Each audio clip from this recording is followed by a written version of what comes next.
Welcome again to the NCA online study. बेटा आज की क्लास में हम जीएसटी से रिलेटेड कुछ क्वेश्चंस को करेंगे।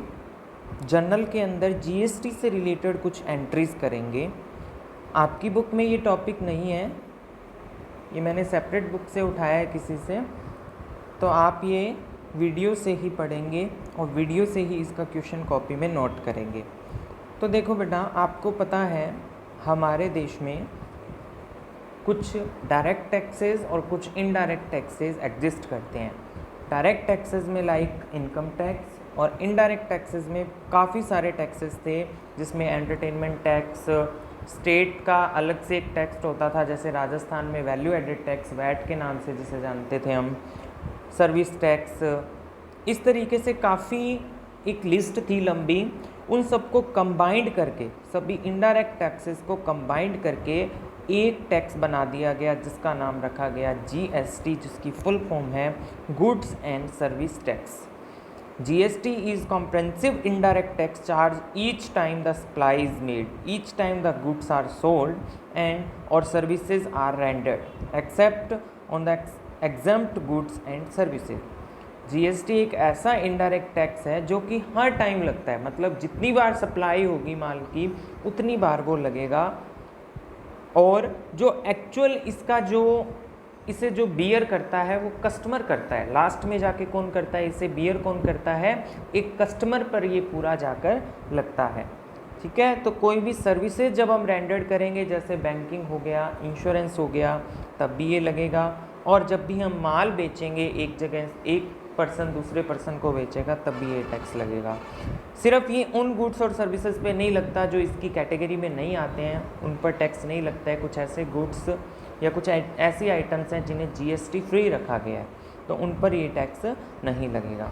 इसके बाद देखिए, जीएसटी हमारे कंट्री के अंदर 3 टाइप का है, जिसमें पहला टाइप है सीजीएसटी, सेकंड है एसजीएसटी और थर्ड है आईजीएसटी।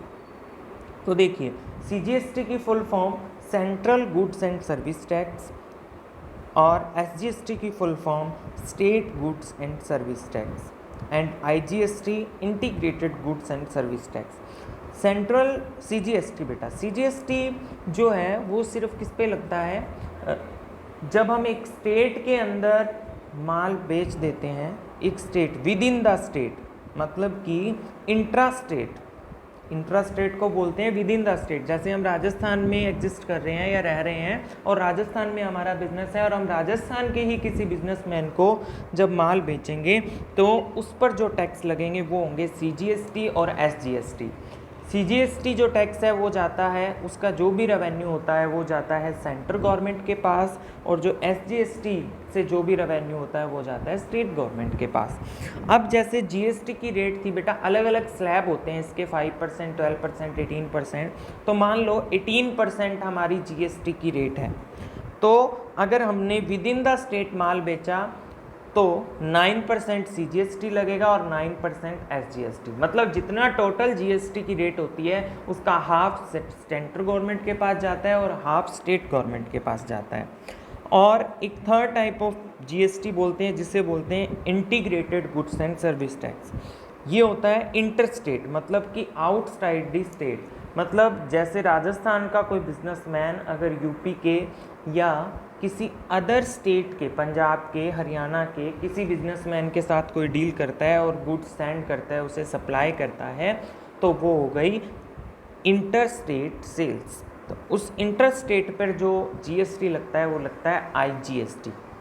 ठीक है, इसमें जैसे 18% है तो पूरा 18% आईजीएसटी लगेगा। इसमें कोई भी 2 कैटेगरी नहीं है, सीजीएसटी और एसजीएसटी की तरह। तो इस तरीके से जीएसटी होता है ये। अब इसे हम जनरल एंट्री के अंदर किस तरह इम्प्लीमेंट करते हैं, सबसे पहले मैं आपको बताता हूँ। एक तो जीएसटी होता है जब हम माल खरीदते हैं, जब हम पेड करते हैं, और एक जब हम माल बेचते हैं तो हमें जीएसटी मिलता है। तो जब भी हम माल बेचेंगे तब हमें जो जीएसटी मिलेगा उसे बोलेंगे output GST. Output CGST, output SGST, output IGST. वो मैटर करता है कि हमने माल विद इन द स्टेट बेचा है या विद आउटसाइड द स्टेट बेचा है। अगर हमने विद इन द स्टेट बेचा है तो हमें कौन सा मिलेगा, आउटपुट CGST और आउटपुट SGST, और अगर हमने आउटसाइड द स्टेट बेचा है तो हमें मिलेगा आउटपुट IGST। उसके बाद अगर हमने परचेज की तो हमें पे करना होगा, अगर with in the state purchase किए तो इसका मतलब हमें पे करना होगा इनपुट CGST और इनपुट SGST, और अगर हमने आउटसाइड द स्टेट परचेज की है तो हमें करना होगा इनपुट IGST। तो इसकी कैलकुलेशन हम किस तरीके से करते हैं इसके बारे में हम जानेंगे। तो देखो, जैसे एक हमें क्वेश्चन दिया हुआ है बेटा, pass journal entry for sale of goods by Rahul Delhi to Anish Delhi. मतलब कि कोई राहुल है दिल्ली के, उसने अनीश भी जो दिल्ली का रहने वाला है उसको माल सेल किया, 10,000 रुपीज़ का गुड सेल किया उसने, 10% ट्रेड डिस्काउंट दिया, 2% कैश डिस्काउंट दिया, and assume amount is received at the time of sale. मतलब कि पूरी की पूरी अमाउंट सेल के टाइम मिल गई, इसका मतलब कैश सेल्स की है, मतलब हमें 2% कैश डिस्काउंट भी देना है। और इसने बोला है CGST and SGST is divide 6% each, मतलब कि 6% आपको CGST लगाना है और 6% ही आपको SGST लगाना है। तो देखिए, सबसे पहले इसकी कैलकुलेशन बेटा, हर एक जर्नल एंट्री के लिए जब GST से रिलेटेड जर्नल एंट्री करते हैं तो उसके लिए हमें नीचे कैलकुलेशन शो करनी होती है कि हमने अमाउंट कैसे कैसे फाइंड की है। तो ये जो कैलकुलेशन हम शो करते हैं, मतलब कि एक तरीके से ये हमारा रफ वर्क जो होता है उसे हम वर्किंग नोट के नाम से अकाउंट्स के अंदर लिखते हैं। जब भी हमारा क्वेश्चन जितने पेज में पूरा होना है उतना स्पेस छोड़ने के बाद लास्ट में हेडिंग डालेंगे वर्किंग नोट, और फिर हम एंट्री के अकॉर्डिंग अपना लिखेंगे। जैसे कि इस क्वेश्चन में ये किया हुआ है, देखिए वर्किंग नोट 17 नंबर क्वेश्चन का वर्किंग नोट है। लिस्ट प्राइस था, मतलब हमने कितने का माल बेचा, 10,000 का। आप राहुल है, अनीश को माल बेच रहे हैं, तो 10,000 आपने माल बेचा। तो सबसे पहले बेटा इस कैलकुलेशन के अंदर आपको क्या करना है, ट्रेड डिस्काउंट लेस करना है। तो 10,000 का 1,000, एक जीरो यहाँ बेटा एक्स्ट्रा लगी हुई है, लेकिन यहाँ 1,000 ही आएगा। 10,000 का 10% 1,000 कितना आ गया, वैल्यू ऑफ गुड्स 9,000। अब देखो, फिर उसके बाद आप क्या लगाओगे, CGST और SGST। तो 9,000 पर 6% कितना आ गया, 540। तो आपकी जो इनवॉइस वैल्यू आ गई वो कितनी आ गई, 10,080, जिस पर आप कैश डिस्काउंट दोगे 2% और ये आपकी आ गई अमाउंट रिसीव 9878। ठीक है बेटा, ध्यान रखोगे जब भी GST से रिलेटेड क्वेश्चन है तो सबसे पहले आपको क्या करना है, ट्रेड डिस्काउंट लेस करना है क्वेश्चन में से। उसके बाद जितने भी GST हैं वो लगाने हैं, और उसके बाद कैश डिस्काउंट। इसका जो सीक्वेंस है बेटा यही रखना है, सीक्वेंस नहीं चेंज करना है। तो इस तरीके से हमारा ये नोट बन गया। अब इसके अकॉर्डिंग हम एंट्री करते हैं। देखो जर्नल के अंदर, तो देखो कैश अकाउंट डेबिट कितनी अमाउंट मिली हमें, देखो 9878। ठीक है, हमने डिस्काउंट कितना दिया, 202। तो कैश में कितने जाएंगे, 9878, डिस्काउंट में कितने जाएंगे, 202। उसके बाद देखिए सेल कितने की 9,000 की, और CGST कितना लगाया, 540, SGST कितना लगाया, 540। ये आउटपुट में डाला है बेटा, ध्यान रखना हमने किस में डाला है, ये आउटपुट में डाला है, क्योंकि हम सेल कर रहे हैं इसलिए हमें आउटपुट मिल रहा है, और मिल रहा है इसलिए क्रेडिट किया है इसके अंदर। क्रेडिट क्यों किया है, क्योंकि ये हमारी एक इनकम है, हमें कस्टमर से मिल रहा है, इसलिए हमने इसको क्या किया है, क्रेडिट किया है। दोबारा एंट्री बेटा ये ध्यान से समझना, इंपॉर्टेंट एंट्री है। एंट्री क्या होगी, cash account debit, discount account debit to sales to output CGST to output SGST। Cash हमें कितना मिला, 9878, डिस्काउंट में कितने जाएंगे, 202। वैल्यू ऑफ गुड्स कितना था, मतलब टू सेल्स कितने की हमने, 9,000 की। CGST कितना लगाया, 540, SGST कितना लगाया, 540। ठीक है, सेल हमने 9,000 की क्यों की है बेटा, क्योंकि 1,000 हमने ट्रेड डिस्काउंट घटा दिया था, और ट्रेड डिस्काउंट को कभी भी बुक्स में शो नहीं किया जाता। ठीक है, इस तरीके से आपको ये जर्नल एंट्री अपनी बुक में भी करनी है, सॉरी अपनी नोटबुक में करनी है अकाउंट्स की। सबसे पहले ये क्वेश्चन करोगे बेटा। मैं 1 मिनट के लिए स्क्रीन को लॉक कर रहा हूँ ताकि आप क्वेश्चन आराम से उसे उतार सको। 17 नंबर क्वेश्चन है। आपको अपनी नोटबुक में जो भी नंबर हो वो नंबर डाल के ये क्वेश्चन करोगे।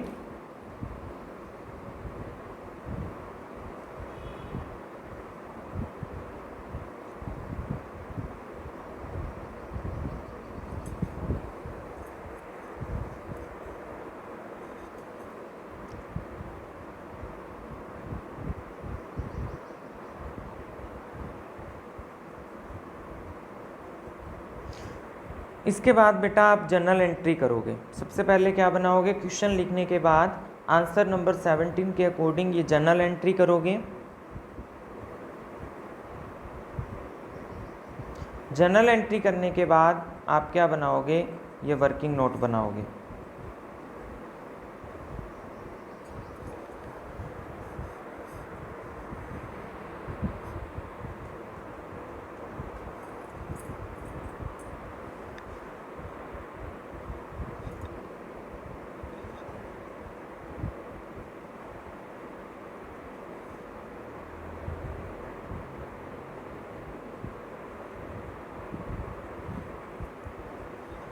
ठीक है बेटा, इस तरीके से आपको 17 नंबर क्वेश्चन करना है। अब देखिए 18 नंबर क्वेश्चन है जो परचेज से रिलेटेड है। तो देखो, purchase of goods by Amrit Delhi. हमने क्या किया, अमृत से माल खरीदा Delhi from Ayur product Agra for 25,000 less trade discount at the rate of 15% plus IGST 12%। मतलब कि हमने माल खरीदा है किससे, आयुर प्रोडक्ट्स आगरा से। अमृत दिल्ली हम बाय अमृत दिल्ली, अमृत थे कोई दिल्ली के, उन्होंने आयुर प्रोडक्ट आगरा यूपी से क्या किया, माल खरीदा। तो यहाँ पर क्या हो गया बेटा, देखो आउटसाइड दी स्टेट हो गया। मतलब कि दिल्ली वाला किससे खरीद रहा है, यूपी वाले से खरीद रहे हैं। तो इसमें क्या लगेगा, IGST लगेगा। तो इसकी जो कैलकुलेशन है देखिए किस तरह से होगी। लिस्ट प्राइस कितने का, 25,000। ट्रेड डिस्काउंट लेस किया, वैल्यू ऑफ गुड्स कितनी आ गई, 21,250। IGST कितना लगा दिया, 2,550। और हमारे पास जो अमाउंट पेबल आ गई वो कितनी आ गई, 23,800। तो देखो परचेज अकाउंट डेबिट कितने से, ट्रेड डिस्काउंट तो कभी शो नहीं करते इसलिए 21,250। इनपुट IGST आपको पता है इनपुट डेबिट होगा क्योंकि हमने ये पेड किया है, ये हमारा एक एक्सपेंस है। Input IGST 2550। उसके बाद टू आयुर प्रोडक्ट्स क्योंकि कैश पेमेंट नहीं हुई थी तो 23,800 आपके पास टू आयुर प्रोडक्ट्स को आपने पेमेंट करनी है। तो परचेज से रिलेटेड क्वेश्चन बेटा इस तरीके से आप करोगे। ठीक है, तो आज की क्लास में बेटा आपका ये पूरा होता है जर्नल चैप्टर। हमने जर्नल के अंदर सब तरीके की एंट्रीज कर ली हैं। तो आपका जर्नल चैप्टर क्या होता है, यहाँ पर कंप्लीट होता है बिल्कुल। हमने आज GST से रिलेटेड भी क्वेश्चंस कर लिए हैं।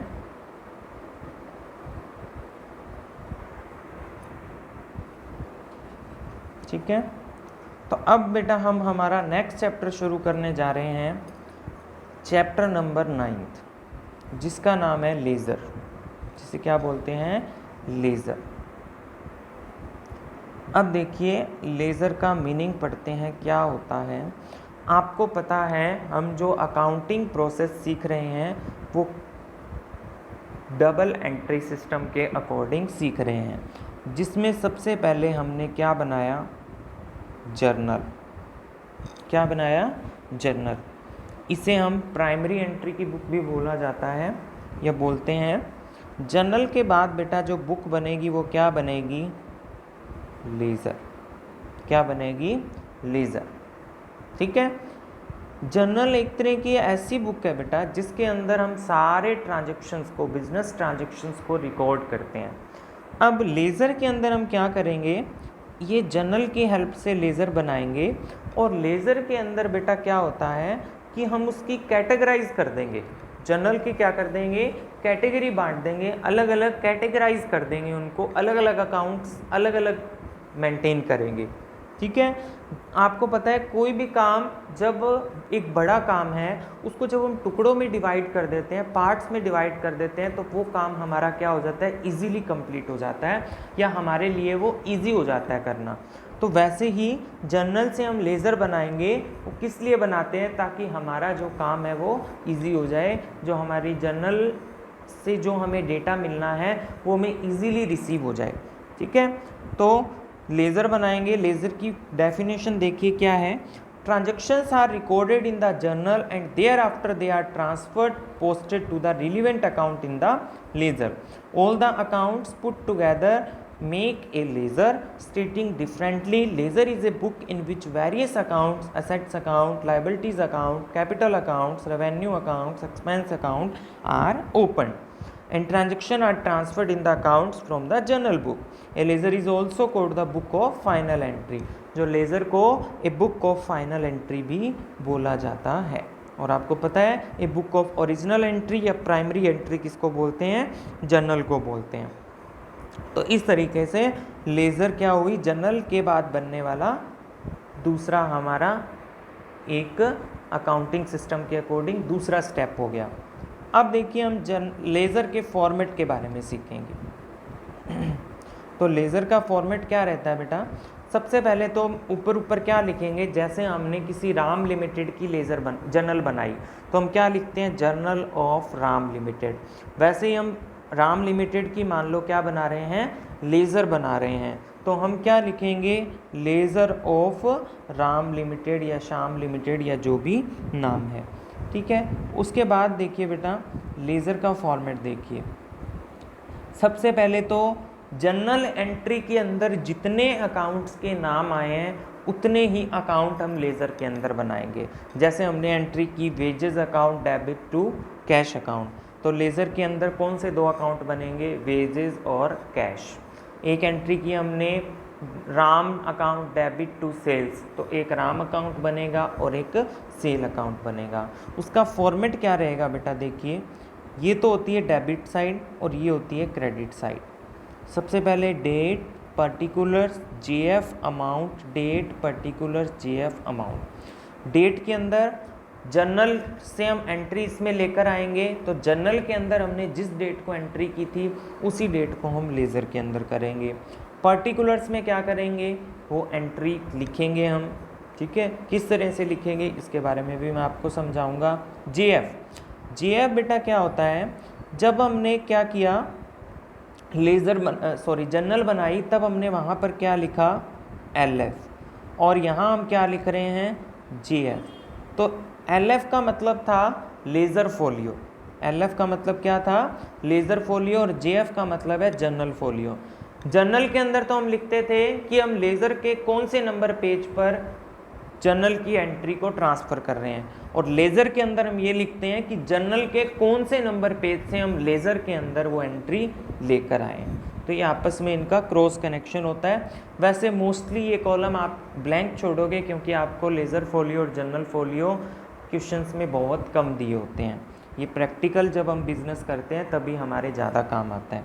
ठीक है, इसके बाद अमाउंट लिख देंगे, डेट पर्टिकुलर जेएफ अमाउंट, वही डेबिट साइड और क्रेडिट साइड। इधर बेटा इधर जो भी एंट्री करेंगे उससे पहले हम क्या लगाएंगे, टू, और इधर जो भी एंट्री करेंगे उससे पहले हम क्या लगाएंगे, बाय। अब ये टू और बाय का मतलब भी हम समझेंगे जब हम एंट्री को पोस्ट करना सीखेंगे। ठीक है, तो इस तरीके से बेटा लेज़र का फॉर्मेट है जो आपको हमेशा याद होना चाहिए। बेटा अकाउंट्स के अंदर फॉर्मेट के भी मार्क्स होते हैं, अकाउंट्स के अंदर फॉर्मेट के भी मार्क्स होते हैं, तो आपको फॉर्मेट याद रखने ज़रूरी हैं। जर्नल का क्या होता है, लेज़र का क्या होता है, तो कंफ्यूज नहीं होना चाहिए, बिल्कुल क्लियर कट होना चाहिए। आगे भी बहुत सारे फॉर्मेट हम पढ़ेंगे, जैसे कैश बुक आ गई, परचेज बुक आएगी, ठीक है, सब्सिडरी बुक्स आएंगी, तो उनके भी फॉर्मेट्स होंगे। तो लेज़र और जर्नल के फॉर्मेट आपको अच्छे से याद होने चाहिए। ठीक है, तो इस तरीके से आज हमने क्लास में क्या सीखा, जीएसटी से रिलेटेड कुछ क्वेश्चंस के बारे में सीखा, फिर हमने लेज़र के फॉर्मेट के बारे में सीखा। अब हम कल की क्लास में बेटा क्या करेंगे, लेज़र से रिलेटेड क्वेश्चंस करेंगे, मतलब कि जर्नल की एंट्रीज को लेज़र में पोस्ट करना सीखेंगे और उससे रिलेटेड हम क्या करेंगे, न्यूमेरिकल क्वेश्चंस करेंगे। ठीक है, तो आपका आज का होमवर्क क्या रहेगा बेटा, आपका आज का होमवर्क रहेगा, एक तो आपको जीएसटी के जो दोनों क्वेश्चन सेल और परचेज के मैंने कराए हैं वो आपको फर्स्ट चैप्टर के अंदर पूरे करने हैं जर्नल के अंदर। और जब आपका जर्नल कंप्लीट हो जाए फिर आप नई हेडिंग डालोगे, क्या, लेज़र, और लेज़र की डेफिनेशन लिखोगे और लेज़र का फॉर्मेट ऑफ लेज़र अकाउंट ये बनाओगे जो हमने ये अभी बनाना सीखा है। ठीक है, तो बाकी काम कल की क्लास में करते हैं। Thank you students, have a nice day.